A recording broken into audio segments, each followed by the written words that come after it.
In this example, it says if P is the point -2, 2, and Q is the point 3, 4, we want to find the component form and the magnitude of the vector from P to Q.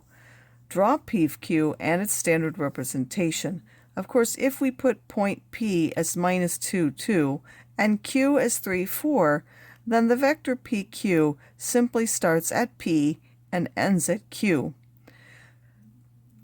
To find the standard representation, we look at how far we have to go from -2 to 3. We go up 5 units, and to go from 2 to 4, we go we go up 2 units, so we get the standard representation 5, 2.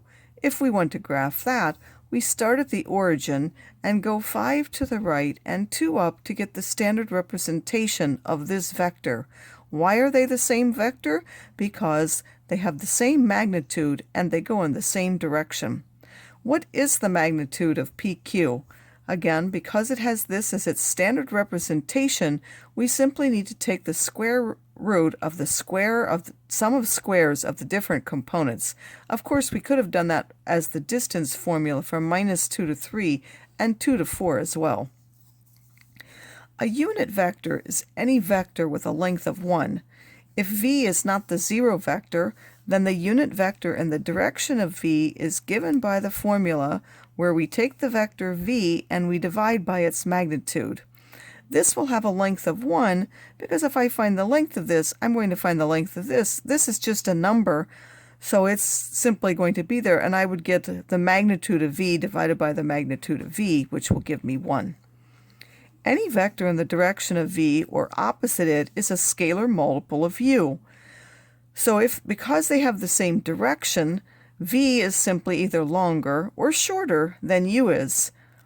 The standard unit vectors are I, which is 1, 0, which means you're starting at the origin and you're going out 1 this way in the x direction, or j, 0, 1, which means you're going 1 unit in the vertical direction for a vector in the y direction. We can write any vector in terms of the standard vectors I and j.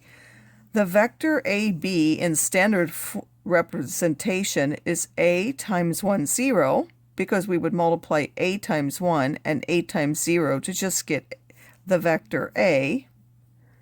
And then we would take b times 0, 1 to get the vector 0b. And when we add those, remember we add the first components together, which would give us a, and the second components together, which would give us b. But we can also rewrite this now. Since this is the standard unit vector in the x direction, we can replace this with I, and since this is the standard vector in the y direction, we can replace that with j. So vector b, or v, in standard representation can be written as ai plus bj. V is a linear combination of I and j with horizontal component a and vertical component b. Find the unit vector in the direction of v equals 2, 1. First, write the answer in component form, and then as a linear combination of the standard unit vectors I and j. To do this, we first need to find the magnitude of v. Remember, the magnitude is just the square root of the sums of squares of the components of the vector b in standard representation. So we take the square root of 2 squared plus 1 squared and get the square root of 5. To find the unit vector in the same direction as v, remember that we need to take the vector v and divide by its magnitude. So we're going to take v and divide by the square root of 5. So we get 2 over the square root of 5 and 1 over the square root of 5, which of course, getting rid of the radicals in the bottom, gives us this is the unit vector. We can check that this has a length of 1 by finding its length by squaring each component, adding them, and taking the square root. This will give us 4/5. This gives us 1/5. When we add them together, we get 1, and the square root of 1 is simply 1. We can now write u as a linear combination of I and j. I chose to not use the simplified radical form, but just leave them in this form to make it less cumbersome to write. So you simply take the first component and multiply by I, and the second component and multiply by j. Of course, we could have done that for v as well. We could have written that in standard form as v is equal to 2I plus j. So it doesn't really matter that it's a unit vector. I just did it here as an example of how to do it. It doesn't have to be a length of 1 to write it in terms of I and j. We will also be able to find the direction angle of a vector v. This is the angle that a vector makes with the positive x-axis. So I want to know what this angle is for a vector. If I'm pointing out this way, it will be this angle. So if v has direction, so the phrase resolving a vector means finding the horizontal and vertical components. The results: if v has direction angle theta, the components of v are v equals to the magnitude of v times the cosine of theta and the magnitude of v times the sine of theta, with the horizontal component v cosine of theta and vertical component magnitude of v sine of theta. The unit vector in the direction of v is u equal cosine of theta, sine of theta. Of course, we know that has a length of 1 because the cosine squared of theta plus the sine squared of theta is equal to 1, and the square root of that gives us 1. When using inverse trig functions, we get a reference angle, but we must choose the correct quadrant to match our vector. In this example, we want to find the magnitude and direction of the vector 3i minus 4j, which is given in terms of the standard unit vectors. Also give the unit vector and the direction of this vector. First of all, let's consider how that vector is written in standard representation. Since it's 3i, we simply put 3 in the first position, and minus 4j means minus 4 goes in the second position in the standard representation. This vector, 3 minus 4, is in quadrant 4 since the first component is positive and the second component is negative. The magnitude is v equal to the square root of the sum of the squares of those two values, giving us 5. The components are the horizontal is 3 is equal to 5 cosine of theta, and the vertical is minus 4 is 5 sine of theta, so the cosine of theta has to be 3 over 5, and the sine of theta is minus 4 over 5. Again, we're simply taking out to 3 and then minus 4. That's our vector. And we want to find the cosine of theta then has to be 3, and then this is a magnitude of 5, will be 3 over 5. Why? Because this vector is the one going around this way. It's the angle between that and the horizontal axis. So this is 3/5, and this one, the sine, will be minus 4/5 because this is in the negative y direction. The angle we can take as the cosine inverse of 3/5. This simply gives us the value of alpha, not the actual angle. We could, of course, do that for the sine of 4/5. That would give us minus 53.13 degrees, and we would again have to change that to get the alpha. I chose this one since it was a positive ratio. It would end up as a positive angle in quadrant 1, giving us alpha directly.